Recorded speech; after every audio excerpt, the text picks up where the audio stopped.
Chapter 101: Planting Evidence in Front of the Emperor.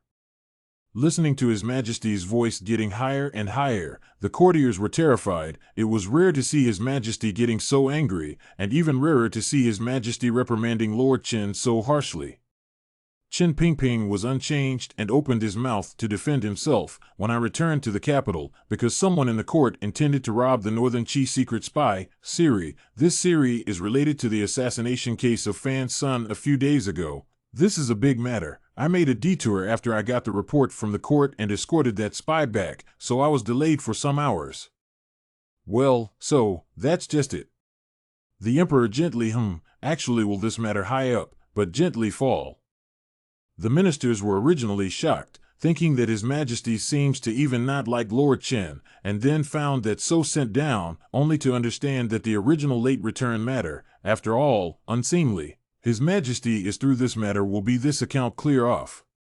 But the crowd immediately thought of what Qin Pingping said secretarially matter. The ministers, or the first time I heard of someone intends to rob the prisoner, cannot help but be shocked. Secretly think that there really is a big member of the dynasty and the collusion of the Northern Qi, trying to confuse the dynasty.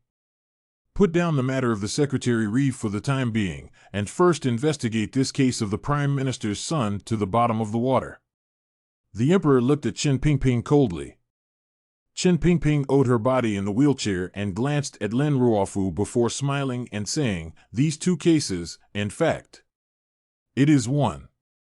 "How do you mean?" Not only the Emperor, even the rest of those few ministers also came to be interested. Only Lin Ruofu seemed to think of something. His face became very ugly. "The Chancellor's heart is worried about the death of his son. There are some things that I should not have said, but as a minister, I dare not hide them in front of your Majesty, so I ask your Majesty to forgive me for the sin of speaking out of turn." The Emperor frowned and said, "Tell me."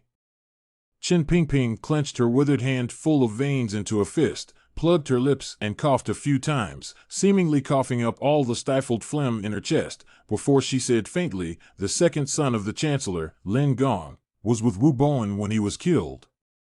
"Who is this Wu Bowen?" The Emperor frowned. "Speak more clearly."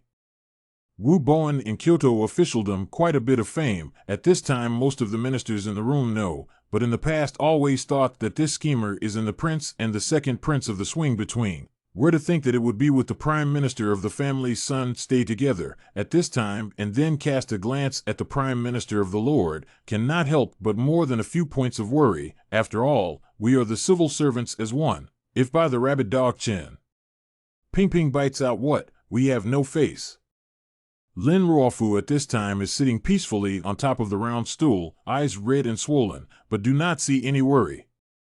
I tracked down the assassination of Fan's son a few days ago, and Lily confessed that the person who contacted the Northern Qi side was precisely Wu Bowen, and the person who privately released the Western barbarian archers into Kyoto was the City Patrol Division Senator Fong Darren, and the head of the cavalry who intended to rob the prisoners outside Sangzhou City was Fong Darren's distant cousin Wuzhou Senator Fong was Min. Nowadays, it seems that the planner of this incident is Wu Bowen. Fong Hua and Fong Darren are both executors, responsible for receiving the assassins from Northern Qi and killing and exterminating them. As for the matter of the bodies of those archers being snatched and cremated first, nothing has been found out yet. What do you want to say?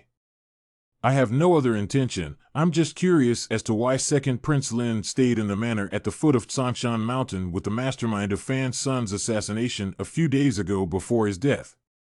When these words came out, the ministers were in an uproar, and Guiyoji, the Minister of Rights, was the first to come out in defense of the Chancellor, not to mention whether that Siri Lili was not tortured but climbed up the ladder indiscriminately, even if Wu Bowen was related to the previous case. He turned to the Emperor to apologize. "I was in a hurry. Your Majesty is not to blame, really, because that Wu Bowen is 20 years ago scholar, and the capital quite talented and widely traveled. Lin Ergongzi with him in a place is really unusual. How can you slander the dead because of this matter at will? Lord Chancellor's pain of losing his son has not yet gone. Lord Qin is such nonsense. It is unbearable. Unbearable."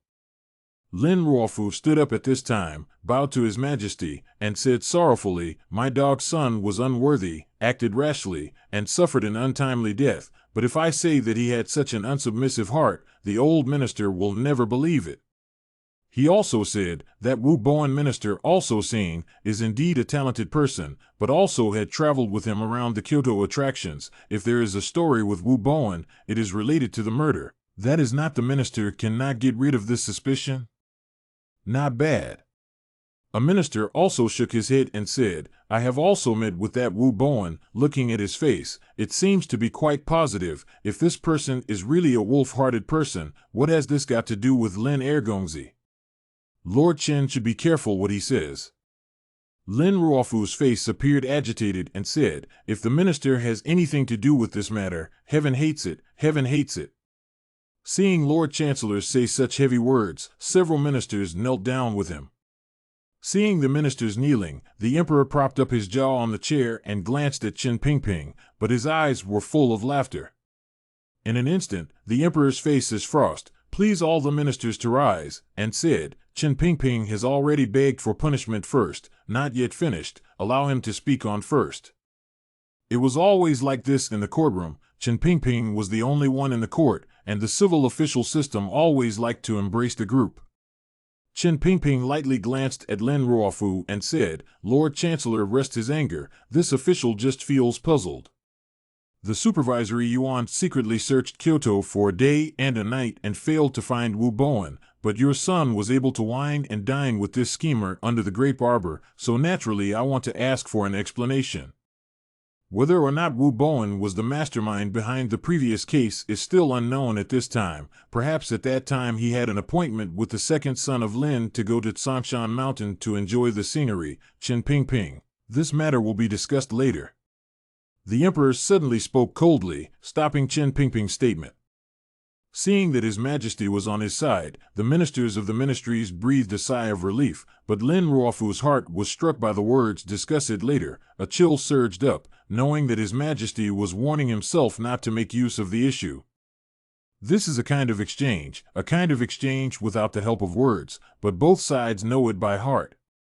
Lin Ruofu believed in the judgment of Yuan Hongdao in the mansion that Gonger's death should have nothing to do with the Fan family, so he was silent and accepted this fact. After all, if the supervisory Yuan really followed the matter of Wu Bowen's collusion with Northern Qi and pursued it, the matter involves conspiracy. I am afraid that he will not be able to do his job as the Prime Minister. You said earlier that these two cases were originally one. What exactly was that statement?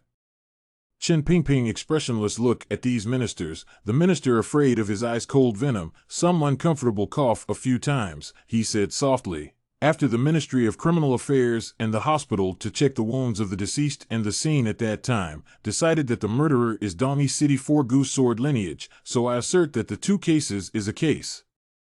Hearing the three words Four Goose Swords, even the ministers who were not well versed in martial arts were a bit moved. No wonder that when they recounted the attack on Tsangshan Manor earlier, they heard that the murderer was just a single one, and that he had silently killed more than 10 experts, and that all of them were fatal in a single blow. Only Lin Ruofu's face remained unchanged, as if he had already known about this matter. The emperor frowned. Although the names of the four great masters were not yet on the mind of him, the 9 to 5, these transcendent martial arts powerhouses were always a difficult existence for the majesty of the imperial court to endure. Because among the assassins killed by Fan's son's counterattack the other day, there were 2 female assassins, and according to the courtyard's archives, these 2 female assassins should be under the Four Goose Sword sect of the Dongyi City. I just don't know if they are that person's disciples or granddaughters. Months ago there was a report from the courtyard that the Four Goose Swords were not within Dongyi City, and according to the minister, that sword dervish should have come to Qin Kingdom. The emperor slowly closed his eyes and asked in a chilling voice, why didn't he go to kill the Fan family's children, but found Wu Bowen?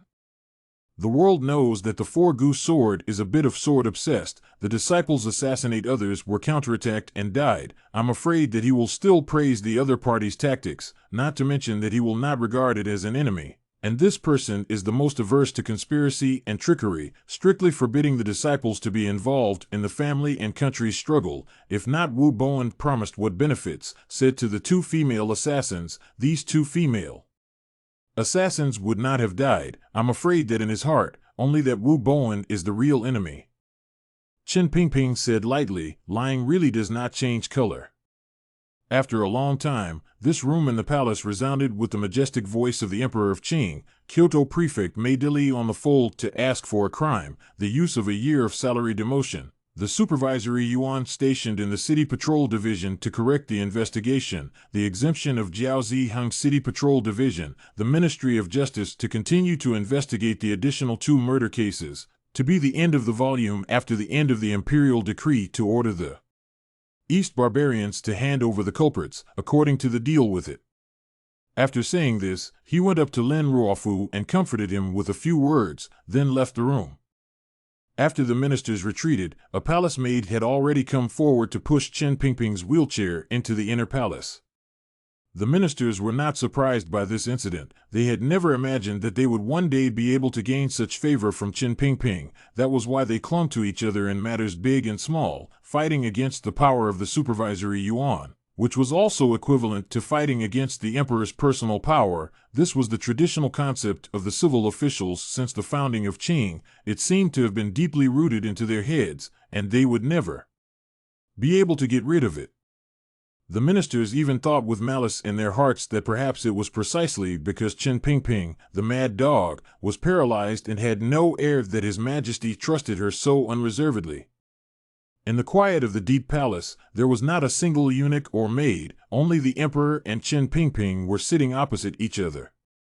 The emperor picked up the teacup, took a sip, seemed to feel that the temperature of the tea was not quite right, and with a frown, he actually shattered the cup in front of Chen Pingping's wheelchair.